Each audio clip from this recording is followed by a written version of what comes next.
He's from Baltimore, I think. I don't know why he does this. I think he's doing it to be funny.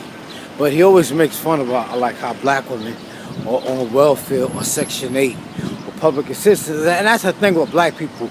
We always want to prove that we strong, just as strong as the next man. So when the government try to offer black people these benefits, we don't accept them. You know, everybody will be like, oh, I want to just work for mine. I want to prove how tough I am and how durable I am to get my benefits. I don't want no handouts. But everybody that comes to America, for the most part, 99.9% of them get handouts. They get unearned benefits. When I say unearned benefits, I mean, what I'm saying is that they don't have the legacy of slavery, Jim Crow, and planned ignorance like black people do. But what they do is they come here and they create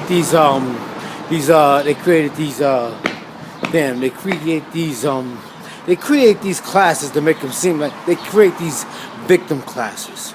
You know, like all these transgender classes that they create now. Those just are victim classes. That's all it is. But everybody comes to America and they act like they're victims. Black people, we didn't come to America on our own. Most of us were here. You know, we were here. Like I say, America's an immigrant nation, but black people are not immigrants. But everybody that comes to America gets unearned benefits. If not, they would stay their ass in their country. They come to America because they get handouts. They get Section 8 public assistance. They get food stamps and all that other shit, just like these so-called welfare mothers get. But the problem with them is, the thing with them is the benefit about what they do is they get to keep their family together. Their family don't get broken up like a black family. You know what I'm saying? So whenever you hear people say there are more whites on welfare than there are blacks, there are more whites on welfare than there are blacks. But the government trick is most immigrants that come to America are classified as white. That's the game. So when they say there are more whites in jail than there are blacks, that's true. There are more whites in jail than there are blacks. But the white people most of the whites that are in jail are the Latinos that they classify as white.